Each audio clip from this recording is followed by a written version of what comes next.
How much do you actually need to retire early is just a math problem. There is no secret formula. There is no magical 4% withdrawal rate formula. How much you need to retire early doesn't come from a social media guru hawking some overpriced, exclusive course. How much you need to retire early is knowing exactly what you spend, for how long, and how much you need to cover it. This same math applies regardless of retirement age. Once you strip away all the noise, it becomes pretty simple.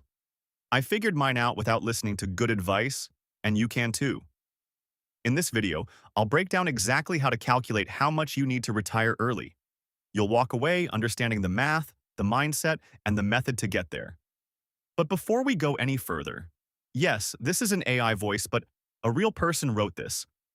I earned my financial freedom, and I'm not doing this for money. I don't like narrating videos, so I use an AI voice. Ignore that the voice is AI. The video is worth it. Check out the full details by visiting the link in the description. Why listen to Data's Fire? I'm not just some random voice online throwing theories around. I've actually retired early. I figured out this fire math decades ago, applied it, and left the workforce in my early 40s. No handouts, no lucky breaks, just smart moves. I am also a chartered financial analyst with more than 20 years of experience in financial services. So when I say it's just a math problem, I mean it. I solved it. Keep watching to learn the simple math behind early retirement. Why, how much net worth to retire early starts with knowing your spending. You control your spending, both pre-retirement and in retirement. That's the lever most people overlook. Your number depends entirely on what your lifestyle actually costs, not what you think it costs.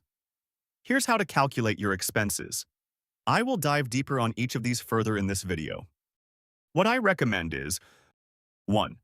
Add up your total expenses over the last 24 to 36 months. Divide that by 24 to 36. 2.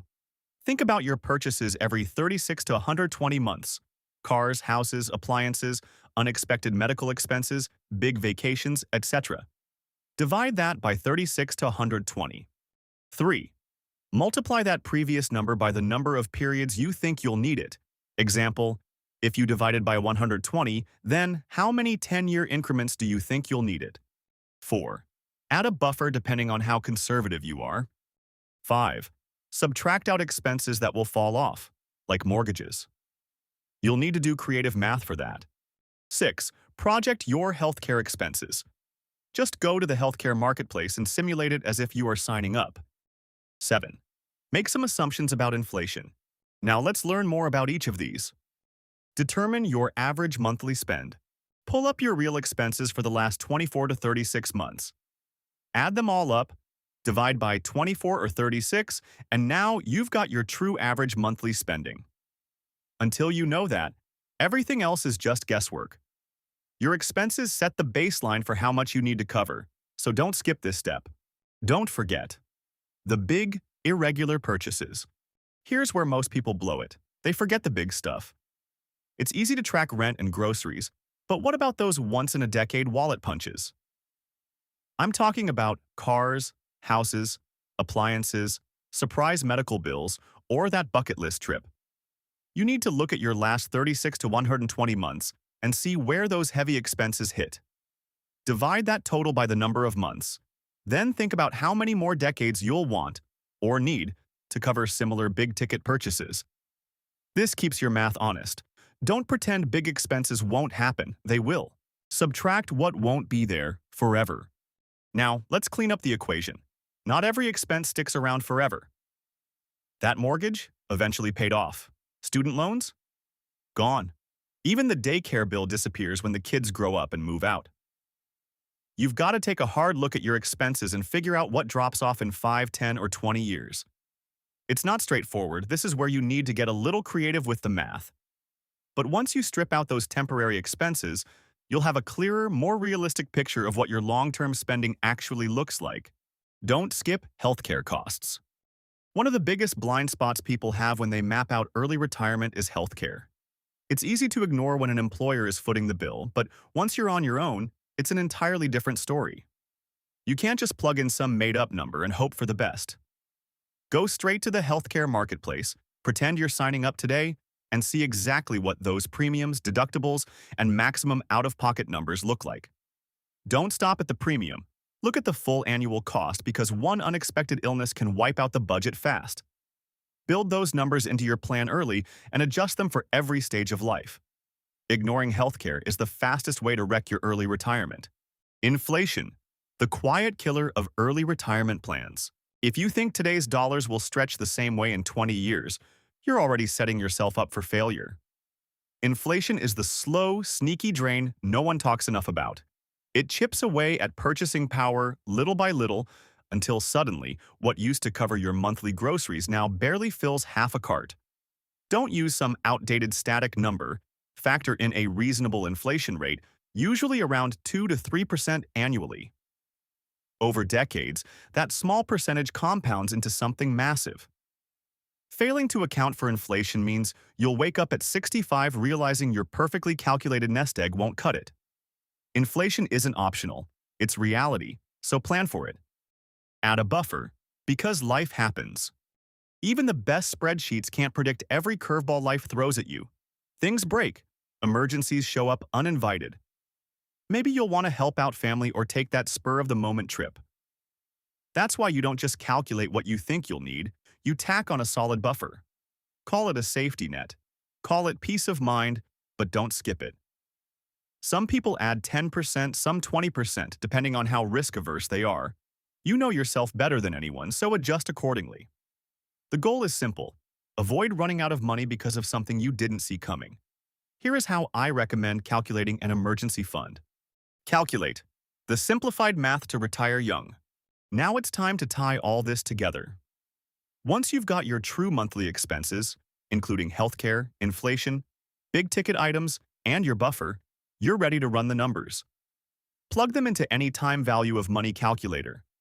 Set your retirement age, expected lifespan, rate of return, and those monthly expenses you calculated. The result? That's your target lump sum.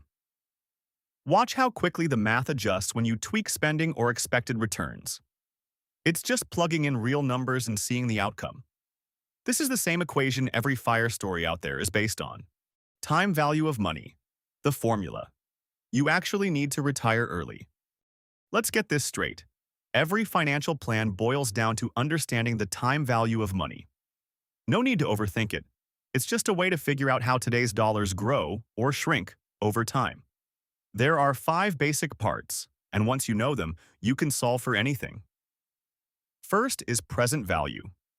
That's how much money you have today, sitting in your accounts or investments. Second is future value.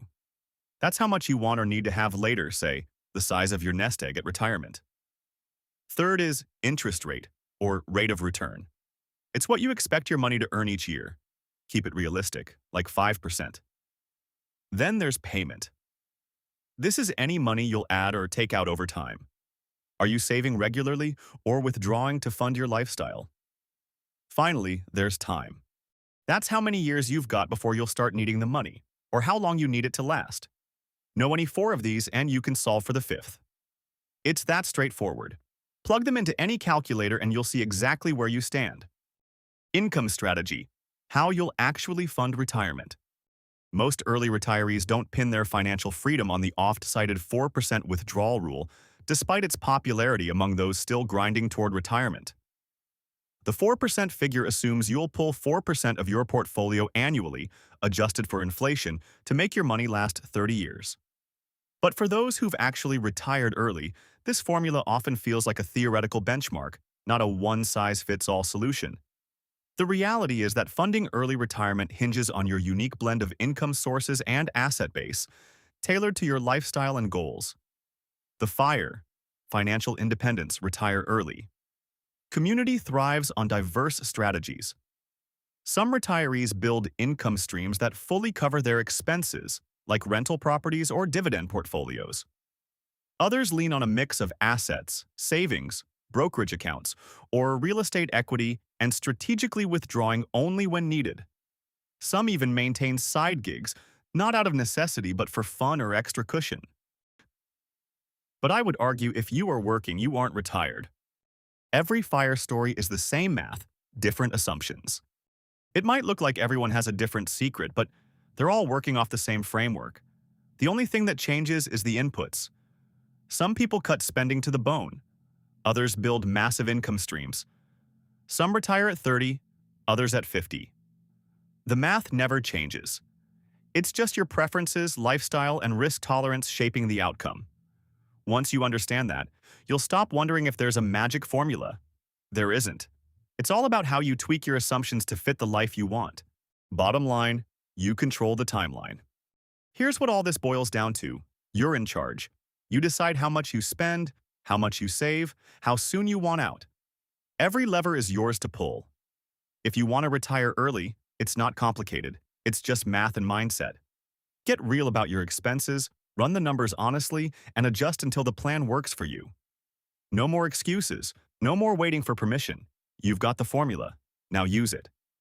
Thanks for watching. And if you found this video helpful, don't forget to like, subscribe, and share it with your friends. Also, don't forget the link in the description.